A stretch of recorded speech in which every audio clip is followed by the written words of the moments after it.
கர்த்தராகிய இயேசு கிறிஸ்து நாமத்தில் உங்களை அவருக்கு வாழ்த்துக்கள். கர்த்தர் உங்களை ஆசீர்வதிப்பாராக. கிருபையின் கூட்டத்தின் செய்தி 10வது நாள். கர்த்தர் நம்மை ஒவ்வொரு நாளும் பத்திரமாய் நடத்தி வருகிறார். நம்முடைய பத்திரங்களை பாதுகாக்கிறார். தேவன் நமக்கு கொடுத்த ஆசீர்வாதங்களை பத்திரமாய் பாதுகாக்கிறார். அதற்கு 10வது நாள் கிருபை மிகவும் முக்கியமானதாக இருக்கிறது. அன்பு தேவனுடைய பிள்ளைகளை, இன்றைய தின கர்த்தருடைய வார்த்தையின் செய்தி கவனமாய் கேளுங்கள். தேவன் நம்மை நிச்சயமாய் ஆசீர்வதித்திருக்கிறார். இவ்வளோ பெரிய போராட்டத்தின் உலகத்துல, எவ்வளோ வலி வேதனைகள் மத்தியில், எவ்வளோ அதாவது நம்ம பலத்துக்கு மிஞ்சின வறுமைகளும் கடன்பாரங்களும் நெருக்கங்களும் துன்பங்களும் துயரங்களும் மனவேதனைகளும் கொள்ளை நோய்களும் மனுகுலத்தை அசைத்து கொண்டு தாக்கி கொண்டிருக்கிறது. இப்படிப்பட்ட காலத்தில் அவருடைய கிருபை நம்மை தாங்கி கொண்டிருக்கிறது. அவருடைய கிருபைதான் தாங்குகிறது. அவருடைய கிருபைதான் நம்மை நடத்துகிறது. அன்பு தேவனுடைய பிள்ளைகளே, 2 கொரிந்தியர் 12ஆம் அதிகாரத்தை நான் வாசிக்கிறேன். 6வது வசனத்தை வாசிக்கிறேன். சத்தியமானதை நான் பேசுகிறேன். நான் மேன்மை பாராட்ட மனதாய் இருந்தாலும் நான் புத்தியினன் அல்ல. ஆனாலும் ஒருவனும் என்னிடத்துல காண்கிறதற்கும் என்னாலே கேட்கிறதற்கும் மேலாக என்னை எண்ணாதபடிக்கு அப்படி செய்யாதிருப்பேன். அன்றியும் எனக்கு வெளிப்படுத்தப்பட்டவர்களுக்குரிய மேன்மையின் நிமித்தம் நான் என்னை உயர்த்தாதபடிக்கு என் மாம்சத்திலே ஒரு முள் கொடுக்கப்பட்டிருக்கிறது. பாருங்கள், அப்போஸ்தலனாகிய பவுல் அவருடைய வாழ்க்கையில தரிசனங்களும் வெளிப்பாடுகளும் கர்த்தருடைய ரகசியங்களும் தேவன் எவ்வளவோ அதிகமாக வெளிப்படுத்தி வைத்திருக்கிறார். இவ்வளவு வெளிப்பாடுகள் தேவனுடைய ரகசியங்களை உடைய அருமையான அப்போஸ்தலர் பவுல் அவர்கள் தன்னுடைய சரீரத்துல இவ்வளவு பெரிய பொக்கிஷத்தை, தேவனுடைய பொக்கிஷத்தை பெற்றிருந்தும் கூட அவர் தன்னுடைய சரீரத்தை குறித்தும் தனக்கு கொடுக்கப்பட்ட அந்த மேன்மையான அறிவு, மேன்மையான தரிசனம், மேன்மையான வெளிப்பாடுகள், மேன்மையான காரியங்கள் எல்லாவற்றையும் உடையவராய் இருந்தாலும் தன்னை உயர்த்தவில்லை. தன்னை உயர்த்தவே இல்லை. அவர் அப்போஸ்தலனாகிய பவுல் பார்த்தீங்கன்னா நிறைய இடங்களில் தன்னை தாழ்த்தி இருக்கிறத பார்க்கலாம். இப்போ கடைசி காலத்துல கிறிஸ்தவ மார்க்கத்துல கூட சும்மா ஒரு பாட்டு பாடினா பயங்கரமா உலகம் மேன்மையா கொண்டு போயிட்டு அவர் குப்பையில தள்ளி விட்டுருக்கு. இன்னைக்கு உலகம் அப்படி போய்கிட்டு இருக்கு. மக்கள் மேன்மையை விரும்புகிறார்கள், தாழ்மையை விரும்புகிறது இல்லை. தேவ செய்தி இருக்க வேண்டுமானால் எளிமையான தேவனுடைய பரிசுத்தவான்களிடத்தில் வல்லமையான செய்திகளும் ரகசியங்களும் இருக்கிறது என்பதை ஜனங்கள் உணர்கிறது இல்லை.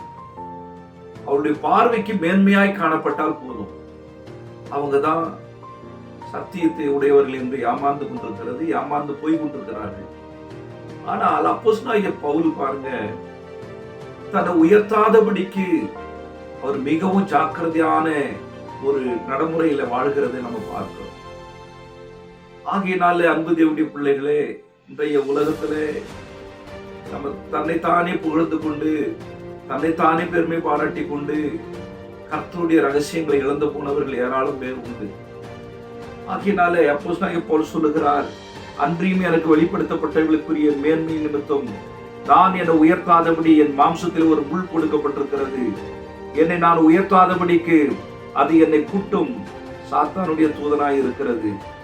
அன்பு தேவனுடைய பிள்ளைகளே, ஒரு மனுஷனுக்கு எல்லாம் இருந்து ஒரு பலவீனம் இருக்குமானால் அந்த பலவீனம் எதற்காக கொடுக்கப்படுகிறது என்று சொன்னால் தன்னை உயர்த்தக்கூடாது என்று சொல்லி.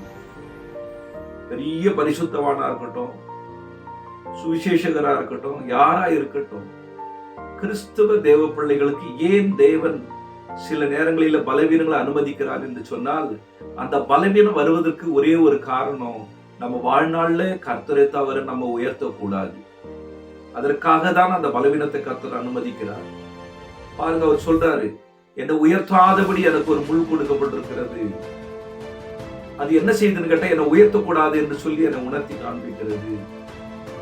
இன்னைக்கு பாத்தீங்கன்னா கலியுகத்துல, கம்ப்யூட்டர் உலகத்துல, டிஜிட்டல் உலகத்துல என்னமா மேன்மையா இயேசு கிறிஸ்துவ பிதா என்று அறியாமல், இயேசு கிறிஸ்துவ சமாதான பிரபு என்று அறியாமல், இயேசு குமாரன் அவரு வேற, பிதா வேற, பரிசுத்தாவி வேற என்று 3 கூறுகள் போட்டு அந்த ஒருவருங்கிற அந்த வார்த்தையின் சத்தியத்திற்கு இன்றைக்கு உலகம் புறம்பாய் ஓடிக்கொண்டிருக்கிறது. சத்தியத்துக்கு புறம்பாக ஓடிக்கொண்டிருக்கிறார்கள். ஆனா சத்தியத்தை பேசுகிறார்கள். அன்பு தேவனுடைய பிள்ளைகளே, தேவன் நமக்கு கொடுத்த வெளிப்பாட்டின் ரகசியம் தேவன் மாம்சத்தில் வெளிப்பட்டிருக்கிறார். ஆகையினாலே இந்த கடைசி காலத்துல நமக்கு என்ன பலவீனங்கள் இருந்தாலும் ஒன்றும் கிடையாது. அந்த பலவீனங்கள் மத்தியில் நாம் கர்த்தரை துதித்துக் கொண்டும் ஜெபித்துக் கொண்டும் அவரை உயர்த்தி கொண்டும் இருந்தாலே போதும். அந்த பலவீனம் மறைந்து விடும். அந்த பலவீனத்துக்காக கர்த்தர் அவரோடு பேசுகிறார். அது என்னை விட்டு நீங்கும்படிக்காக நான் 3 தரம் கர்த்தரிடத்தில் வேண்டிக் கொண்டேன். அதற்கு அவர், என் கிருபை உனக்கு போதும், பலவீனத்திலே என் பலம் பூரணமாய் விளங்கும் என்றார். ஆகையால் கிறிஸ்துவின் வல்லமை என் மேல் தங்கும்படி என் பலவீனங்களை குறித்து நான் மிகவும் சந்தோஷமாய் மேன்மை பாராட்டுவேன். பாத்தீங்களா, ஆண்டவரிடத்துல 3 தரம் ஜெபிச்சாராம் தன்னுடைய பலவீனம் போகணும்னு சொல்லி. கர்த்தர் சொன்னாராம், உன் பலவீனத்தில் என் பலம் பூரணமாய் விளங்கும், என் கிருபை உனக்கு போதும். தேவ மனுஷனா இருந்தாலும் விசுவாசியா இருந்தாலும் யாரா இருந்தாலும் தேவனுடைய கிருபை அவர்கள் மேல இருக்குமானால் எந்த பலவீனமும் அவர்களை மேற்கொள்ளவே முடியாது. பலவீனம் இருக்கும், ஆனா மேற்கொள்ள முடியாது. இந்த கிருபையானது தாங்கும், ரட்சிக்கும். பலவீன நேரத்துல பலம் சப்ளை பண்ணும். ரத்தம் இல்லாதவங்களுக்கு நம்ம ரத்தம் கொடுக்கிறோம். ரத்தம் இருக்கிறவங்க ரத்தம் இல்லாதவங்களுக்கு கொடுப்பாங்க. பேச்சு திறமை குறைவா இருக்கிறவங்களுக்கு பேச்சு திறமை உள்ளவங்க பக்கத்துல இருந்து பேசுவாங்க. ஒரு மூட்டையை வெயிட்ட தூக்க முடியாதவங்களுக்கு பக்கத்துல இருக்க தூக்கி கொஞ்ச நேரம் ஹெல்ப் பண்ணுவாங்க. இது மாதிரிதான் நாம் பலவீனப்படுகிற நேரங்களிலே தேவன் நம்மோடு கூட இருந்து நம்முடைய பலவீனங்களை சுமக்கிறார், நம்முடைய பலவீனங்களை தாங்குகிறார். நம்முடைய பலவீனங்களுக்கு அவர் என்ன பண்றாருன்னா நம்முடைய ஜீவனுக்குள்ள, நம்முடைய ஆவிக்குள்ள, நம்முடைய ஆத்துமாவுக்குள்ள ஒரு பலத்தை அனுப்புகிறார். அதுதான் ரட்சிப்பின் பலம். அதுதான் காத்திருந்து ஜெபிக்கிற ஒரு புது பலம். அந்த புதிய பலத்தை கொடுக்கிறார், ரட்சிப்பின் பலத்தை கொடுக்கிறார். இந்த பலம் வந்த உடனே நாம் கர்த்தருக்குள் என்ன செய்யறோம்? நம்முடைய பலவீனங்கள் எல்லாம் மறந்துட்டு கர்த்தருக்குள் மகிழ்ச்சியாய் ஓடி ஊழியம் செய்கிறோம், மகிழ்ச்சியாய் ஓடி குடும்பத்தை நடத்துகிறோம், மகிழ்ச்சியாய் ஓடி வாழ்க்கையில படிக்கிறோம், முன்னேறுகிறோம். இதற்கெல்லாம் காரணம் என்ன? இவ்வளவு பலவீனமான நேரத்துல கூட இந்த வேலையை செய்து முடிச்சிட்டீங்களே, அது காரணம் கர்த்தருடைய பலம். ஆகையினாலே தம்மை நம்புகிற பிள்ளைகளுக்கு அவர் என்ன செய்யறாரு? பலவீனத்துல பலத்தை கொடுக்கிறார். அது மாத்திரமல்ல, அவருடைய கிருபை நிமித்தமாய் அந்த பலத்தை கொடுக்கிறார். என் கிருபை உனக்கு போதும். அப்போ ஒரு மனுஷனுக்கு கிருபை போதுமானதா வந்துருச்சுன்னு வச்சுக்கோங்களேன், எதுவுமே தேவையில்லை. 10 சவரன் நகை இருக்குன்னா 20 சவரன் நகை தேவையில்லை. அந்த கிருபுக்கு இல்லை, கிருபைதான் முக்கியம். என் கிருபை உனக்கு போதும், பலவீனத்தில் என் பலம் பூரணமாய் விளங்கும். அருமையான வார்த்தை. இன்றைக்கு நம்ம எப்பெல்லாம் பலவீனமா இருந்தோமோ அப்பெல்லாம் பலம் கொடுத்தது யாருன்னு கேட்டா அவருடைய கிருபை தான் அந்த பலத்தை கொடுத்தது. அந்த கிருபை உடையவர் யாருன்னு கேட்டா கர்த்தராகிய இயேசு கிறிஸ்து. இந்த கிருபை உடைய பலவீனங்களை கூட சகாயம் செய்யும், உதவி செய்யும், தாங்கும், ஏந்தும், சுமக்கும். மகா பரிசுத்தமுள்ள நல்ல ஆண்டவரே, செய்தி கேட்கிற பிள்ளைகள் எந்த பலவீனத்தில் இருந்தாலும் உங்களுடைய கிருபை போதும் என்று சொல்லி அவர்களை உணர்த்தி அவர்களை ரட்சித்து செய்தி கேட்கிற ஒவ்வொரு தேவனுடைய பிள்ளைகளுக்கும் புது பலம் கொடுங்கப்பா, புதிய வல்லமையை கொடுங்கப்பா. அவங்க பலவீனம் அடைகிற நேரத்துல உம்முடைய பலனை சப்ளை செய்து திடப்படுத்தி பலப்படுத்தி ஆசீர்வதி. உண்மையே நோக்கி பார்க்கிற கிருபையை தாரும் ஆண்டவர். செய்தி கேட்ட ஒவ்வொருவரையும் ஆசீர்வதி, சகோதர சகோதரி எல்லாரையும் ஆசீர்வதி. துதிகரமைகளா நீர் எடுத்துக்கொள்ளும். நாங்கள் புதிய ஆண்டை நோக்கி எதிர்நோக்கி நாங்கள் வாழ்ந்து கொண்டிருக்கிறோம், ஜெபித்துக் கொண்டிருக்கிறோம், துதித்துக் கொண்டிருக்கிறோம்.